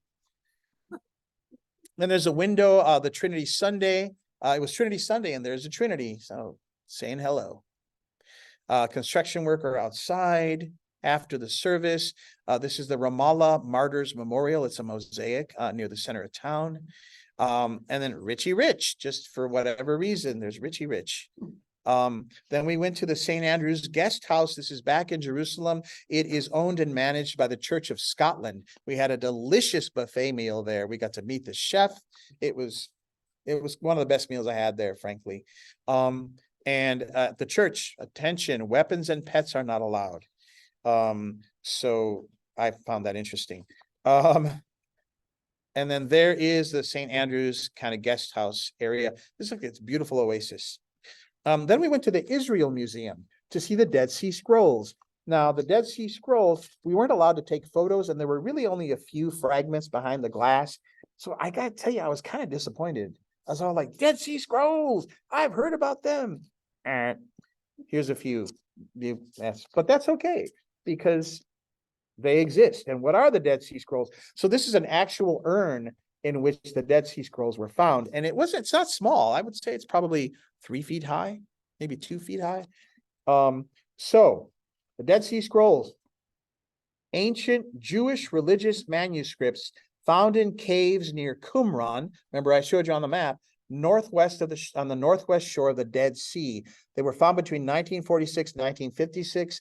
These scrolls date from the 3rd century BC to the 1st century AD. Much historical and archaeological significance. One thing is they contain the oldest surviving manuscripts of some entire books that were later included in the Bible. So not the whole Bible, but certain entire books of it were found there, and they're the oldest ones we have. But also much more. There's information on those scrolls on the diversity of religious thought in Judaism back then, and some hints about earliest Christianity and Rabbinic Judaism. So a huge find. You've heard about it. A Bedouin shepherd, or a couple of them, found these, and they kept finding and finding and finding them. So that's a big deal. That's the top of the Israel Museum. It's shaped like the top of the urn. Next to it is this model, a scale model of Jerusalem. It's 1/50th the size, 1/50th smaller, as it would have existed in 66 AD. So at its peak before the Romans came and destroyed it in 70. It was really impressive, and none of this will capture it, but this is what they believe the temple area used to look like. Huge court of the Gentiles, smaller courts, and then there's where the Ark of the Covenant was kept. The model before you recreates Jerusalem in 66. In that year, the Great Revolt against the Romans erupted, resulting in the destruction of the city and the temple. The ancient city was then at its largest, covering an area of about 445 acres, more than twice the size of the old city today. The model thus reflects ancient Jerusalem at its peak, just before all was lost. So there it is again. This would be the Western Wall here, just so you know, and the Dome of the Rock is now there. So I'm not going to say much about this. I don't quite understand it. We were told that in this 66 AD model, let me read this. So this little rock here, I believe, is they put that there to mark Golgotha, where Jesus was crucified. And there are 2 possibilities for where they think Jesus was brought from to be crucified. And one was the palace of Herod the Great, which is the more probable one, I'm told. And the second one is this building, which I guess are sort of barracks for the army or something. So if you imagine him being brought down those stairs, given a cross, made to walk along the city, etc., and come all the way out here outside the city walls to be crucified there, that's what that's about. I don't know. Okay, I'm gonna move on. So then we left, passed by the American Embassy. They were celebrating Pride. Thought that was fun. There's a little Pride flag there. Now, the American embassy used to be in Tel Aviv with all the others, moved to Jerusalem, kind of political, but there it is. Then we're back at St. George's Guest House with that healthy food we love. And it was a full moon that night, and there were some people who wanted to see the full moon. So we went to the Notre Dame of Jerusalem Center to see the full moon from the rooftop. The Notre Dame Jerusalem Center is part hotel, part educational institute, and part worship space. Pilgrims stay there, I believe. There's a pretty full moon with I think that's a monastery or something, St. Saviour's. There's the Dome of the Rock, some other stuff. There's that full moon, very pretty. That's the Notre Dame of Jerusalem Center. It's known for those two towers. You can recognize it. And there's, I think, Mary holding up Jesus. There's Stan, Patrina, and Ricardo. There they are. There's the back of those towers. And then we're back at Damascus Gate on our way home. Very pretty. There's Stan, Patrina, and Evan. We were trying to get the full moon over the Damascus Gate, but we got impatient, and that's the closest we got. And that's the end of that day. Y'all doing okay? Great. We're almost done. We have two more. We have. That was the 9th day, Joe Griner. And we have 2 more days. I know. St. Paul and St. Jerusalem? Time there. Not that we did, and I'll talk to you about that later. Oh, I okay, will. there is some, No, there actually isn't. So this is the penultimate day, and I will breeze through this because it's long. But you know, you're gonna feel like you were there. All right. So on this day, it's beautiful. gorgeous. It's beautiful there. Yeah. We went to visit the Garden of Gethsemane on the Mount of Olives. I'm not going to point you to the map, but if you, oh heck. If you look at the big colorful map, oh, that's not going to show you. If you look at the backside of the big colorful map, the Google Maps thing, the big one there, is that going to show you? To the very right in the center, I circled Mount of Olives. You see that? So the old city is in the middle, that kind of square. Mount of Olives is to the east. All right. So that's where we went. You'll see the Dominus Flevit Church and Gethsemane are circled. That's where we're going today. Quickly. So those are the walls of the old city as seen from the Mount of Olives. This is the Basilica of the Agony, also known as the Church of All Nations, next to the Garden of Gethsemane on the Mount of Olives, consecrated in 1924, built on the site of a 4th century Byzantine church and a 12th century Crusader chapel. So it has a history. It meant something to early Christians. What we believe is you'll see on the inside, it's where Jesus had his moment of agony in the garden. Here are some, frescoes. There were 3, and the center one shows Jesus in pain. You know, that's where he goes after the Last Supper. Lord, if you will, take this cup from me, but not my will, but yours be done. So he's struggling. They're asleep. They're falling asleep nearby. They just had a big supper. So this is another one of the frescoes. This is the Judas kiss. The one I shall kiss is the one you should grab. And so there he is. And then they arrest Jesus, but look at that aura. They should have known better, but they arrested him. So this at the altar is a stone on which they'll say is where Jesus had his moment of agony. So we knelt there and said some prayers and touched the stone. And it was pretty moving, actually. So this is from the 1920s. They have these beautiful, beautiful, I don't know what they call them, frescoes, paintings. This is in the ceiling. Very gorgeous. And then, there's an inscription in the middle there in Latin, which I had translated by my experts that I know. Where is it? Sorry, hold on. The whips are gathered over me. That's pretty flagella, see? And then see the Art Deco. Look at these. Like when there was a whole thing about Egyptian and Art Deco. It's very pretty, but very different. So they call it also the Church of All Nations. The church was built in 1919 to 24 with funds donated from many nations. I imagine it must have been some post-World War I effort of unity.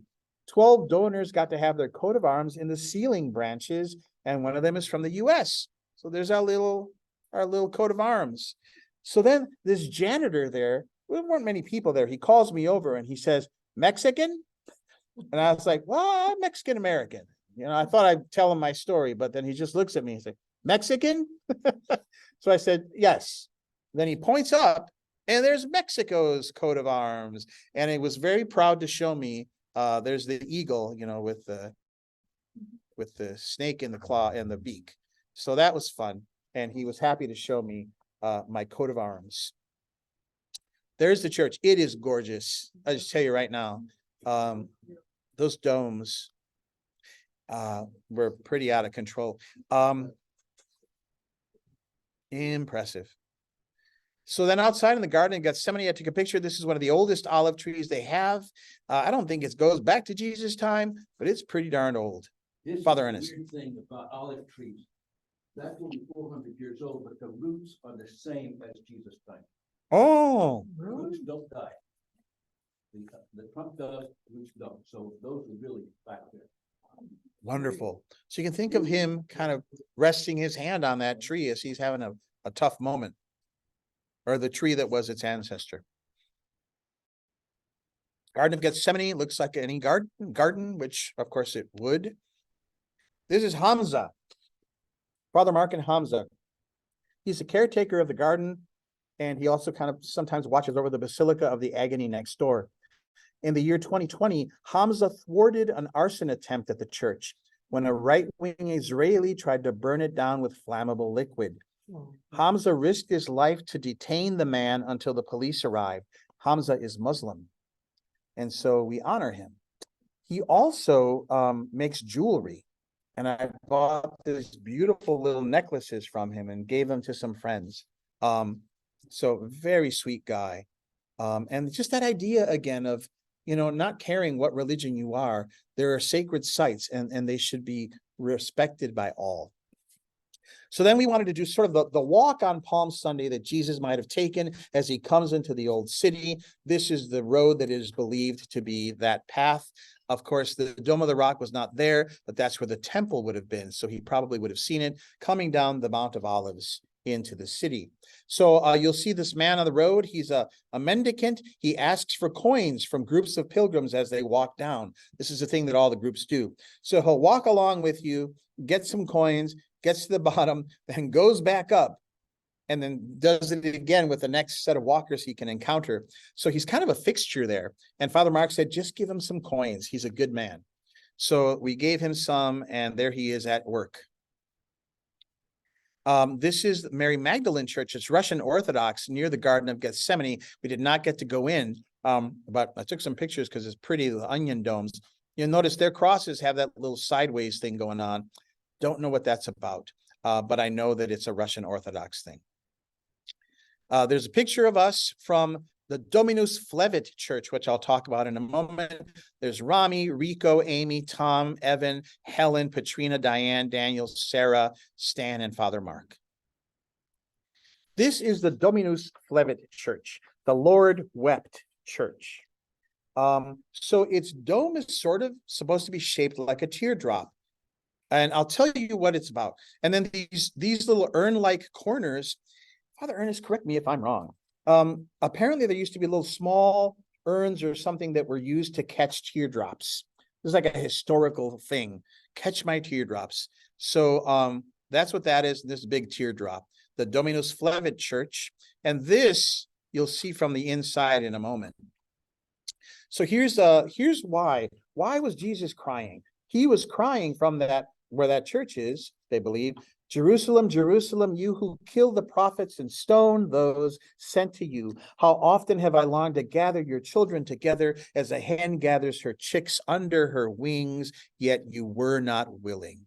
And so that's what this is in Latin. And that's what that church commemorates, that kind of moment he has. He wasn't really crying tears. He was more crying out against the people's stubbornness. So there's the church from the inside, and that's a window It's very pretty. You can see there's the little Eucharist. Dominus Flevit Church. Outside were these trees with these thorns that it's believed that these were the kind of thorns that they made the crown of thorns from. Pretty big. Then we went to a church. It used to be Caiaphas's palace. Now it's called St. Peter and Gallicantu, or St. Peter of the Cockscrow. It's now run by a French religious order. Like the Church of All Nations that we just visited earlier, there was originally a Byzantine shrine in 457 that was destroyed in 1010. Then a chapel was rebuilt by the Crusaders in 1102. That fell into disrepair by 1187, not rebuilt until 1931. And because it was believed to be the site of Caiaphas's palace, this is where Jesus was imprisoned after his arrest in the Garden of Gethsemane. You'll see something about that. As you can tell, it is named after Peter's denial of Jesus 3 times before the cock crowed. St. Peter and Gallicantu, Gallo is rooster. All right.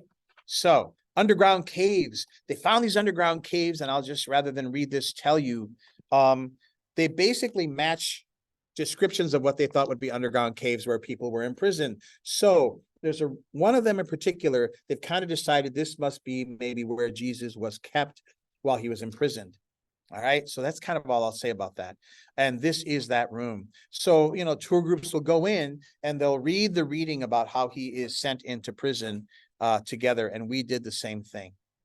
And it's surprising how kind of intense it is. You know, you're going down, you don't know what, but then you feel a certain something. There's a lectern from where the reading was read, kind of a spare stone room. These are ropes that were put in place in those holes where it's believed that people were tied up and whipped. So this might be where Jesus himself was whipped and scourged. So that's the lower level. The middle level, there's a chapel. And it's a simple chapel depicting scenes of Peter's betrayal. And I wrote, I got to say, to have a whole complex of churches and chapels dedicated to the one time you really blew it is pretty humiliating. You know, the whole thing is like the cock crow Peter screwed up church. So this chapel has some icons, and the one on the left is Peter's betrayal. Non novi illum, I do not know him. There's Peter in yellow. There's Jesus with his halo with the cross in it. There he is earlier. So he's got the same yellow thing. He's got his hands like, I don't know him. He's got his hands up in the air. They're all asking him. There's the rooster getting ready to sing that song when the third denial happens. So that's kind of a bummer. Yes. The cock crow was really a Roman call. It wasn't a rooster, but because it was the cock crow, they made it into a rooster type of thing. Really? Yeah.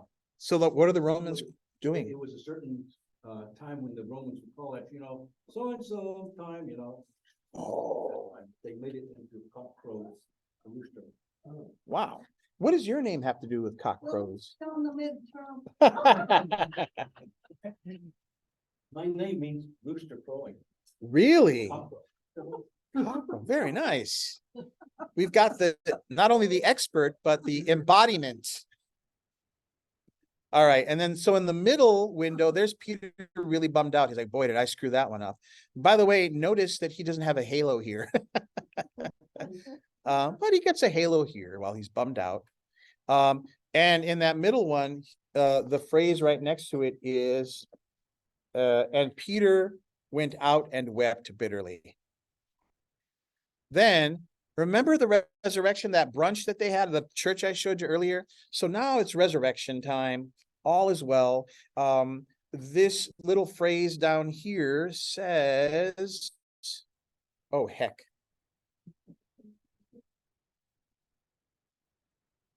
You know, I didn't get it. It's like, oh yeah, feed my, you know, if you love me, feed my sheep, I guess. So here it is. It's resurrection. Remember, they were out on the sea. Jesus is on the shore. Then he cooks them up a little breakfast. There's the fish and loaves. Now Peter's got his halo. And remember, he sort of has to say, yes, I love you 3 times to kind of symbolically counteract the 3 denials, is what we believe. All right. So, and then there's remains of the Byzantine church there. They give you a little handy guide that you're going to find 3 crosses, which are kind of hard to see. But there's one there. And I think there's another one there. Okay. And maybe that's the middle one. Yeah. So there you go.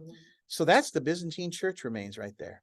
Now, if you went lower, that's where the dungeons where I saw Jesus was kept. So layer upon layer, right, of churches. So here's outside. Again, a depiction of him denying Jesus. There he is with his hands. I don't know him. And the rooster crowing. My joke about this is,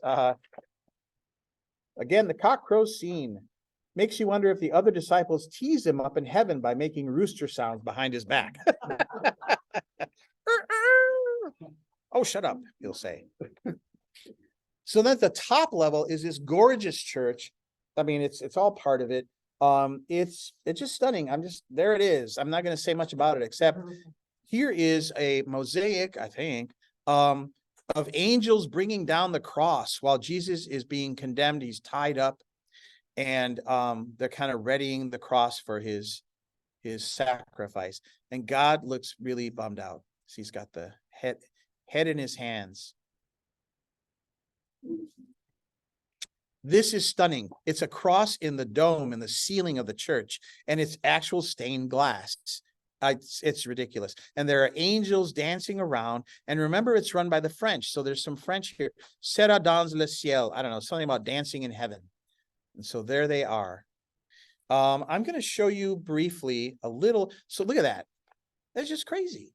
I had to kind of distort the image. It wouldn't all fit. These mosaics, beautiful. Oh my God. This is one of I believe they're mosaics. Not everything's a mosaic. So this is the Last Supper, and this is Moses with the 10 Commandments. Remember, this is the old law, and this is the new. I bring you what is it? What do we say at the altar, Father Ernest? This is my blood of the new covenant, right? So the old covenant was here, the 10 Commandments. The new covenant is Maundy Thursday. Love one another as I have loved you. The new commandment, I give you a new commandment, mandatum, Maundy, commandment. So that's why those two are together. This is a silent video, and it shows the church. And I'll just show you the very first part so you can see how crazy, all the pretty colors. And there's that window, which is in the ceiling, and it's huge. That dungeon there, remember Jesus possibly, who knows, been lowered there, and that's the only way you can get out, so it's inescapable. Oh. Right down there, and they turn off the lights, and you couldn't see the hand in front of the face. Wow. So I'm not going to show you all this video because of time constraints, but it's and look at this. This is glass as well, and I think that light comes through it. They just had this everywhere in there.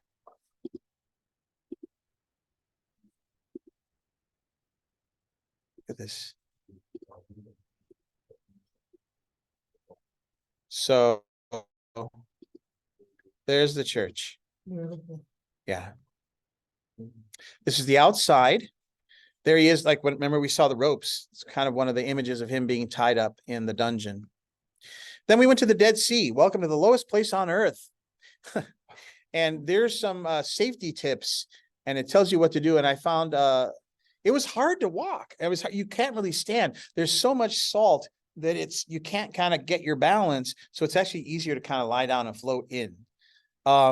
When you're going down to the lowest point in the world, be careful not to slip. That's where you slip into, right? The Dead Sea is dying. Please do not take any seawater or natural mud. So we go in, that's the Dead Sea. These are blue kind of canopy tent things. That's the Dead Sea. It has 10 times the salinity of regular oceans. Now, it's not a sea, it's a lake, right? It's like the Great Salt Lake. And no fish, it's dead. Why is it dead? Well, no fish can live in that salt, apparently. A few can? Not much. Okay, all right. Thank you, Father Ernest. They're doing a lot of mining there. Now it's divided into 3 parts because the water level is so low. Oh. Yeah. So there's some of us doing our little floaty thing. And there's me. I got some mud on my face. It's refreshing. It makes you young again. Didn't quite work for me. In fact, the mud turned me into the Dead Sea monster. Sorry, had to do that. Okay, and then here's like one of those 360 deals. It's very pretty. It was kind of peaceful. This is frozen now. There we go. So you walk in, it's hard to stand. There's a little pier there. The only way you could swim is to sit. And if you're going to go that way, you paddle that way, and if you go the other way, you paddle that way. That's all you can do. Yeah, it's not, it's so floaty. It's like trying to sit on a balloon, kind of almost. So there are two guys who covered themselves in mud. I thought it was fun. We took a picture. I sent it to them. It was very fun. And that was our day. Guess what? There's only one day left. I know you're sad, but we have to end sometime today. And so this is the night before our last day. We're back at St. George's. We're eating outside in their beautiful little kind of garden area. Just to say goodbye to everybody. There's Evan, Patrina, Diane, Stan, me, and Daniel. So I went that night to West Jerusalem. We didn't really spend any time there. And what I noticed is it's really like Europe. I mean, it's beautifully done up, and they have these kind of chain stores of Europe. And it was kind of lovely, as opposed lovely if that's the, you know, what you like. I did sort of get used to the kind of rough and tumble East Jerusalem with all the shops and the markets and such. I was looking for a Tamol Shilsham bookstore. Someone said, oh, you've got to go there. You've got to go there. So I did. I found that it was hard to find. And I had myself a Jerusalem gold pastry, they call it. It was very good, nighttime. And I took a little walk, and there's the umbrellas in West Jerusalem. And then I won't play this for you because I mean, I'll play just a little bit of it. This is the very last call of the very last night. It was particularly beautiful because the guy would chant and then like stop suddenly. It was like silent. And then he would start up again. And I wish I could play it all for you, but I think the internet is not so good and we've run out of time. But I stood there for 2 minutes and recorded this. Just played a little bit of it.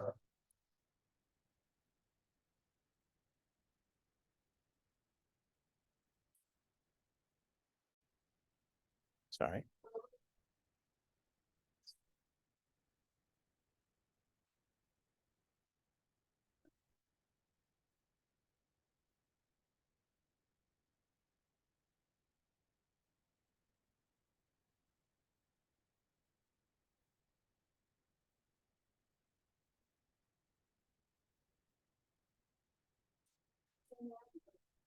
Yes, it's in Arabic.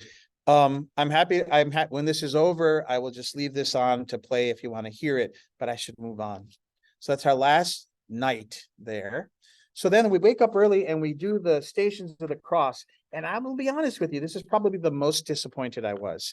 I expected a very moving kind of place where you go to the stations and there are images and you know you say the prayers and you feel the road. Well, the first station was at a souvenir shop. Because that's where he walked. He walked in the old city, and guess what? They didn't preserve it for his walk. It's a living place. And so there he is. There's me. We do the walk. There's Rami. I read the 6th station. We read all the stations of the cross along the way and said some prayers. And then we finally made it to the Church of the Holy Sepulchre, which is the end of the line because that's where he was crucified. You'll remember this is the edicule in the middle of it, in which is believed was the tomb from which he resurrected. And once again, I did not get in. There were some nuns having a special service. We couldn't get in. However, you see these 2 little portholes. They're little peekaboos into it.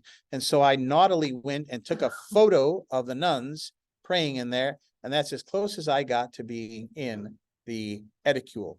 So I have to go back. There's Rami and Father Mark. There's Rami and me. There's Father Ernest. Is that a misericord? No, it's not Father Ernest. It's Moses. It's Moses. And so this is a story of Moses when they're having a battle, the Israelites and his brother Aaron and Hur have to hold his arms up. And as long as his arms stay up, they're winning the battle. But if they flag and get down and gets tired, they start losing. So he has to keep them up till he wins. Now, Father Ernest had told me about this. He said, every time I'm there, I go and polish this. It's sort of a ritual he has. And so he's gotten to do it every time and made sure to take a picture of that before I left. But I thought it was a misericord, you know, the little chair that goes down. But is that right? Or is it just a stat? It's like on the wood itself. It's the wood itself, it's carved. It's not the underside of a seat thing. No, Okay, The dean's chair is on the other side. okay. Like an English wax, and it just soaks it up, and I just kind of wallow in being in this. That's our English. Very Every time it nice. gets waxed. Yeah, yeah. So there's that. Thank you, Father Ernest. Then we went to Emmaus, and apparently there are two sites for Emmaus. Father Ernest has been to the other one and it sounds way cooler. This one was pretty spare, except you got to put your head in the little thing. One of the two people at Emmaus have no name. They are not named, so it could be you. And so these are some of the tombs from back in that day. Here's a little icon of it. Here are some of the ruins of the Byzantine church that was on there. You'll see a few mosaics down here. Again, I sound like a mean person. I was underimpressed. And there they are chilling at Emmaus. Then we went for burgers and fries at the Legacy Hotel, which was so jarring by that point because we're like, what is this? Now, Father Ernest, your Emmaus experience was quite different. So then, Nechama Bakery. So I happen to I had my Google Maps open, and I'm looking around for things to look at and see. And there's this bakery that is like top rated. It's like, I'm going to that bakery. So I went, and I'm gonna read you a little, just really quick about my experience. Our last afternoon in Jerusalem was hot. So of course I walked 30 minutes in the blazing sun to visit this bakery I came across on my Google Maps, Nechama Bakery. Little did I know it was in an Orthodox Jewish neighborhood, and my map function kept getting me lost. At one point, about 150, and I mean that, men and boys suddenly poured out of a building and headed down the middle of the street in my direction, walking at a rapid clip as I swam uphill through them all, a lone and sweaty Mexican salmon, traveling upstream through a river of men and boys in black coats, white shirts, tassels, black hats, and payasses. Talk about cultural immersion. A few of the younger men glared at me, but most ignored me. I was the only non-Orthodox Jew anywhere I could see. But I wanted to go to the bakery. When I found the bakery, my eyes must have been bugging out at all the pastries because the man behind the counter smiled and started calling me my friend. I think he gave me a discount on the 5 items I bought. Don't judge. Because they only cost 10 shekels, $3. I was so happy it was worth all the sweat. Later, walking out of that neighborhood, I saw signs in English asking tourists to kindly put their phones away and not take photos of the people who lived there. Me with my phone in hand at all times, trying to find my way around. So I didn't take photos of people, but boy, that bakery was great. So then I walk all the way down to the Armenian. I wanted to go to Armenian Vespers. It's like in the southwest corner of the old city. And this was like 30 minutes north of the old city. So it was hot. I've got 2 juices. I couldn't find a place to sit. So I sat myself down on the sidewalk and started eating my pastries and drinking my juice. And this was the view. And I was so happy because there was a breeze and the shade there. So that was a happy moment. This is the Armenian Orthodox Cathedral. It's the Cathedral of St. James. There's just a few photos. All the lamps, there they are. That's quite an outfit. And all the vestments, quite ornate. I wasn't sure it was okay to take videos and such. Brief 10-second one I took. And they're chanting the whole time. There was a side chapel, and I didn't know what it was, but it seemed important. There are all these candles lit there. And then here's this beautiful chapel. Look at these angels. Look how pretty they are. And look at all the lamps, the colorful lamps and the ornamentation. I thought it was a beautiful, I'm going to make a card out of this, I think. I love it. Yeah. Then back in the old city, one more walk through everything. We're leaving this night, so I only have a little time. Here's an actual doorway. It looks like a window. You have to step into it, but a window into another world. Here's another sign of someone who was murdered in 1987 in a shooting attack, again with the violence. Then I had 20 minutes before St. Anne's closed. This beautiful church I've been trying to get to, but had strange hours. I got in. Here's the gardens, very beautiful. And then Next, within the compound of St. Anne's are the pools of Bethesda, the ruins. And remember that story where there's a man for 38 years, he's been trying to get into the water after it's been stirred up. They believe an angel comes down periodically, stirs up the waters. First person in after the stirring up gets healed. Well, he never makes it in for 38 years. You would think they would have given him a pass by then, but no. So Jesus comes and heals him. Rise up, take your pallet and walk. Jesus is all powerful, omnipotent. He always has ways and means to help you.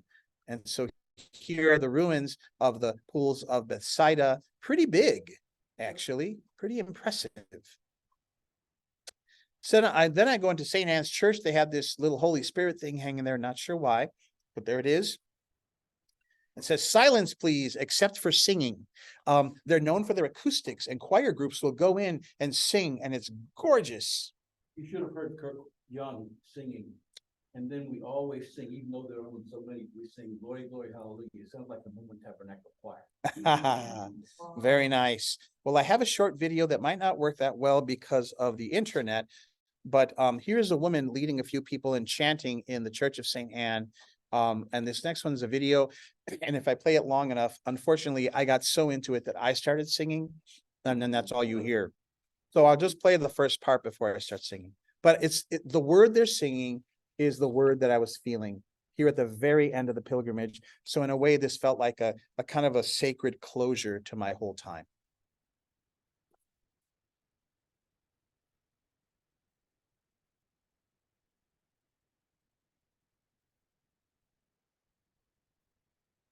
All right.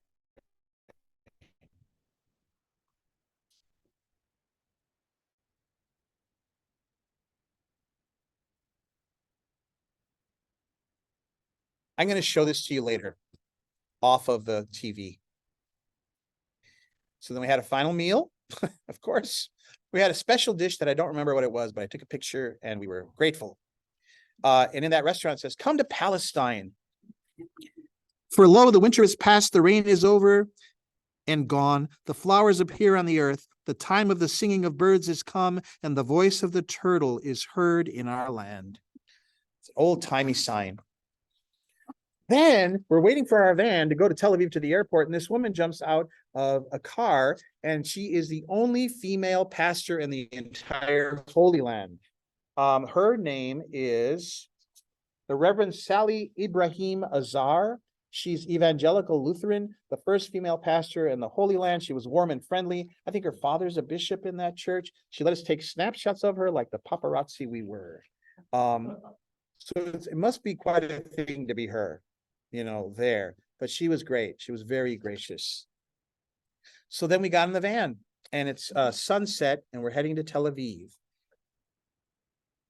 And so the sun sets on another pilgrim's journey through the Holy Land. As I headed into the world again, I knew I'd been transformed somehow, never to be the same again. Thank you for joining me.